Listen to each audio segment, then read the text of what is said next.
Confidentialité oblige, l'assurance maladie ne donne aucun nom de cas contact. C'est donc notre collègue qui témoigne.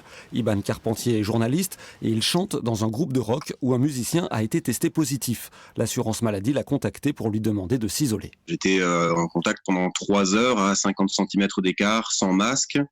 Donc voilà, c'était ça vraiment qui entrait en ligne de compte et c'est là que j'ai appris que j'étais donc cas contact. En fait, vous avez été en contact avec une personne diagnostiquée positive au Covid-19. Ce sont des équipes de traçage qui téléphonent. Nous sommes à Brive. Marjorie et Agnès accompagnaient jusqu'ici les patients à leur sortie d'hôpital. En mai, elles se sont portées volontaires pour entrer dans les brigades sanitaires.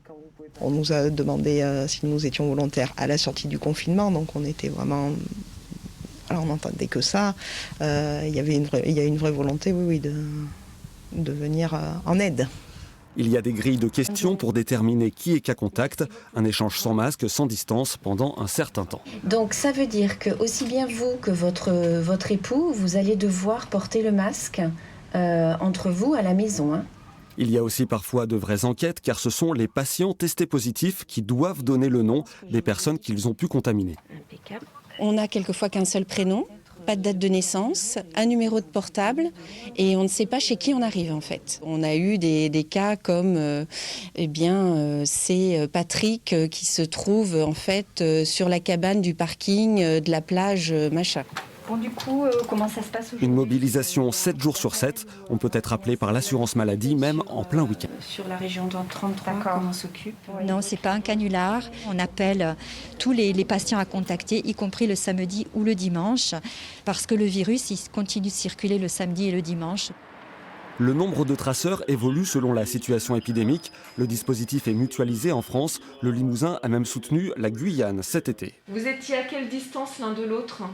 Nous sommes à Limoges, Fabienne est infirmière. Aujourd'hui, elle doit faire de la pédagogie pour convaincre de se faire tester à 2 reprises et de s'isoler 14 jours. Une mission marquante. Oui. Chaque appel est un appel nouveau, avec des histoires nouvelles, avec des gens qui sont plus ou moins anxieux. Donc ils peuvent aussi transmettre une certaine charge émotionnelle. Et nous ne sommes pas des machines en face. Aux contraintes pour les personnes s'ajoute un coût financier collectif très lourd avec de nombreux arrêts de travail délivrés. Alors pour éviter d'être appelé, il faut éviter d'être cas contact. On voit bien que ce message, il a encore besoin d'être expliqué, car pour certains, ils pensent que c'est seulement dans certaines situations. Or non, les gestes barrières, c'est à chaque fois qu'on est en contact avec quelqu'un d'autre. C'est systématique. Globalement, les personnes appelées se montrent jusqu'ici très compréhensives. Personne ne sait combien de temps le dispositif restera en place.